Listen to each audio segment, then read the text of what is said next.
Hello friends and welcome back to Nishu creative. आज की video में हम प्लाजो की कटिंग और स्टिचिंग करने वाले हैं। तो चलिए वीडियो स्टार्ट करते हैं। यहाँ पर मैंने प्लाजो के फैब्रिक को इस तरह से डबल फोल्ड करके रख लिया है। अब एक स्केल से यहाँ पर एक स्ट्रेट लाइन ड्रॉ कर लेनी है जिससे कि ऊपर से फैब्रिक स्ट्रेट रहे। प्लाजो की लेंथ आप अपने अकॉर्डिंग रख सकते हैं। अब ऊपर की साइड से 2 इंच पर एक मार्क करना है और यहाँ पर एक स्ट्रेट लाइन ड्रॉ कर लेनी है।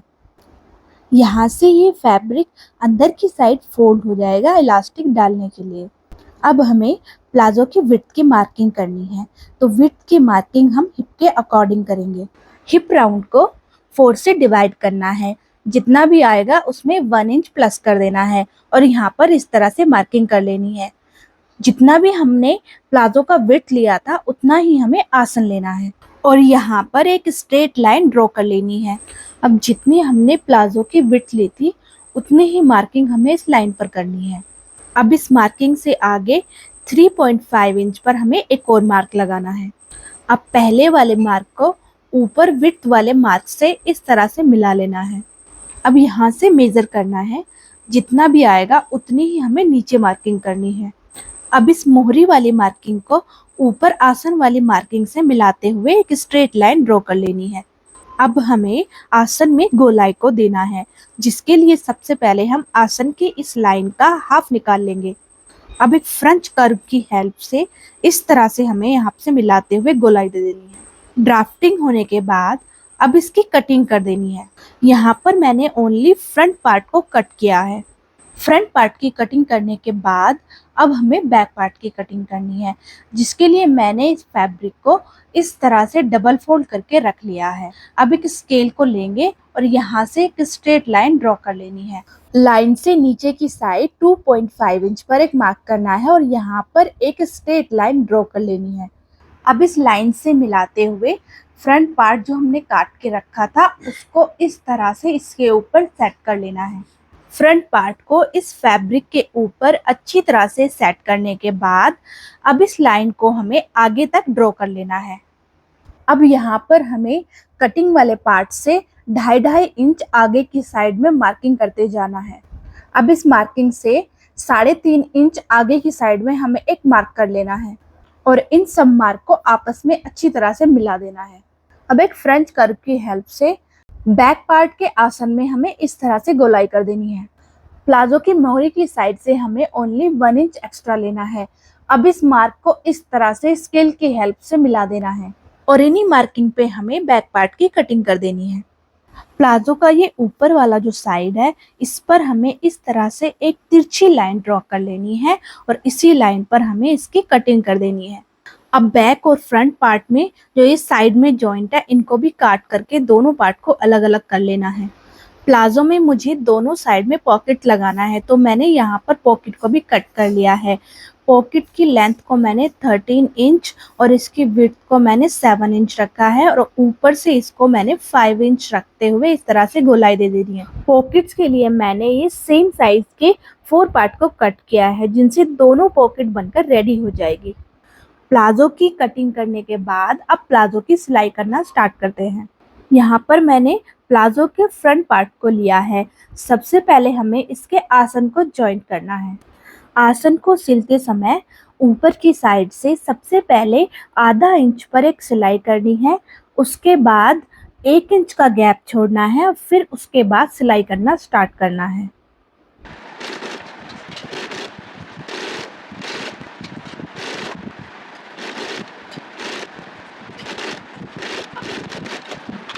फ्रंट पार्ट के आसन को जॉइंट करने के बाद अब इसके दोनों साइड में इस तरह से हमें पॉकेट को अटैच कर देना है।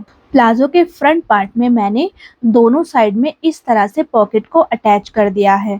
अब इस पार्ट को पलटते हुए इसका राइट साइड ऊपर की तरफ रख लेना है। अब हमें बैक पार्ट के एक पार्ट को लेना है और इसके राइट साइड को नीचे की साइड रखते हुए साइड से साइड मिलाकर फ्रंट पार्ट से अटैच कर देना है।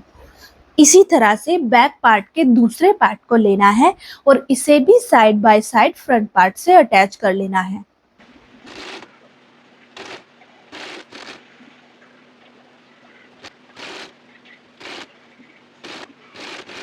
दोनों पार्ट को आपस में अटैच करने के बाद अब ये जो सिलाई वाला मार्जिन है इसे बैक पार्ट की तरफ रखते हुए ऊपर की साइड हमें इस तरह से एक सिलाई लगा लेनी है। ये सिलाई बस पॉकेट तक ही लगानी है।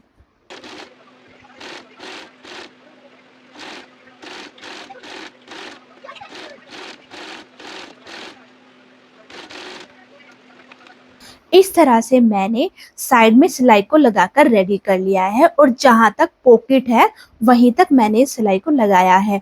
इसी तरह से मैंने दूसरी साइड में भी सिलाई को लगा लिया है। अब बैक साइड वाले आसन को जॉइंट कर लेना है। बैक साइड वाले आसन को जॉइंट करने के बाद ऊपर की साइड से इलास्टिक डालने के लिए फैब्रिक को फोल्ड करना है। यहाँ पर मैंने 2 इंच एक्स्ट्रा रखा था, तो 2 इंच को इस तरह से फोल्ड कर देना है और हाफ इंच यहाँ से अंदर की साइड फोल्ड कर देना है और ऊपर की साइड में हमें सिलाई लगाते जाना है।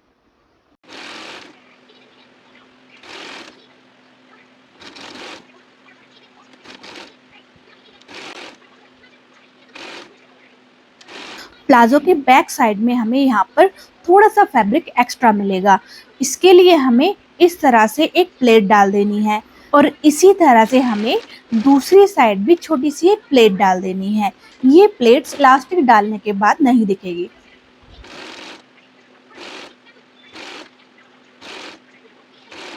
अब जहाँ से हमने सिलाई को स्टार्ट किया था वहाँ से 2 इंच पहले हमें सिलाई को फिनिश कर देना है।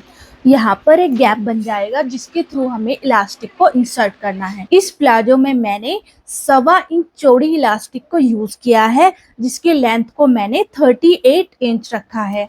इलास्टिक की लेंथ साइज पर डिपेंड होती है। अब एक सेफ्टी पिन को इलास्टिक में लगाना है और जहां पर हमने 2 इंच का गैप छोड़ा हुआ था वहां से इसको अंदर की साइड इंसर्ट करना है। इलास्टिक को इंसर्ट करने के बाद अब सेफ्टी पिन को इलास्टिक के दूसरे साइड में भी लगा लेना है और इस तरह से इलास्टिक को प्लाजो में इक्वल कर लेना है। यहाँ पर मैंने इलास्टिक के जॉइंट को अच्छी तरह से सिल दिया है। अब जो ये गैप है उस पर हम सिलाई लगा देंगे। अब इलास्टिक को खींचते हुए इसके गैदर को बराबर कर लेना है और जगह जगह पर हमें पिन लगा देने हैं। पिन लगाने से इसकी जो प्लेट्स होती हैं वो बिल्कुल बराबर आती हैं। अब हमें ऊपर की साइड इस तरह से इलास्टिक को खींचते हुए एक सिलाई लगा लेनी है। यहाँ पर मैंने इलास्टिक में ऊपर की साइड में इस तरह से सिलाई लगा ली है और ये जो गैप है इसके थ्रू हम इस प्लाजो में डोरी भी डाल सकते हैं। प्लाजो के टॉप पार्ट को रेडी करने के बाद अब प्लाजो की मोहरी को रेडी करना है। प्लाजो की मोहरी पर मैं इस कॉटन लेस को अटैच करने वाली हूँ। प्लाजो की मोहरी को मैंने इस तरह से लेस को लगाकर रेडी कर लिया है। प्लाजो की मोहरी रेडी करने के बाद अब प्लाजो की सेंटर सिलाई को करना है। प्लाजो की लास्ट सिलाई को करने के बाद प्लाजो बनकर रेडी हो गया है। रेडी होने के बाद ये इसकी इलास्टिक है, दोनों साइड में इस तरह से इसकी पॉकेट्स हैं। नीचे प्लाजो की मोहरी को मैंने इस तरह से लेस के साथ में रेडी किया है। जिस तरह से मैंने इसकी कुर्ती की स्लीव्स को रेडी किया है सेम पैटर्न में मैंने इसकी मोहरी को रेडी किया है। ये एक लूज एंड कंफर्टेबल प्लाजो है जिसको डेली वियर किया जा सकता है। तो आइए हम इस प्लाजो का एक फाइनल लुक देख लेते हैं। तो ये है इस प्लाजो का फाइनल लुक। ये वीडियो यहीं समाप्त होती है। मिलते हैं किसी नेक्स्ट वीडियो में। तब तक के लिए बाय बाय।